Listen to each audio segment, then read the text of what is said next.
অন্ধকারে বাংলাদেশের শিল্প উন্নয়ন ভারতের তরফ থেকে একের পর এক বাধা নিষেধ আরোপের পর ওষ্ঠাগত প্রাণ বাংলাদেশের শিল্পপতিদের। প্রত্যেক শিল্পপতিরাই মনে করছেন আগামী ৮ সপ্তাহের মধ্যে বন্ধ হবে বাংলাদেশের ৫০% কারখানা।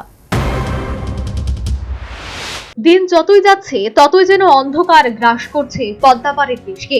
বিশেষ করে ২০২৪ সালের অগস্ট মাসে হাসিনা সরকারের পরিবর্তনের পর সেই কালো ছায়া আরো বড় আকার ধারণ করেছে। ইতিমধ্যেই ভারতের তরফ থেকে একাধিক বিধি নিষেধ আরোপ করা হয়েছে বাংলাদেশের উপর, যার কারণে শিল্প উন্নয়নে পড়েছে ব্যাপক চাপ। গ্যাস সাপ্লাই এবং বিদ্যুৎ সাপ্লাই বন্ধ হবার কারণে শিল্প উন্নয়নে দেখা দিয়েছে ব্যাপক ঘাটতি। ১৯৭১ সালের পর যে স্বপ্ন নিয়ে শিল্পপতিরা শিল্প স্থাপনে উদ্যোগী হয়ে বাংলাদেশের উন্নয়নে হাত লাগিয়েছিল, আজ তারাই মহা সংকটে। প্রতিদিন চলছে ৭ থেকে ৮ ঘন্টা লোডশেডিং, যার কারণে ব্যবসায়ীরা টিকে থাকবেন কিনা তা নিয়ে শুরু হয়েছে জল্পনা।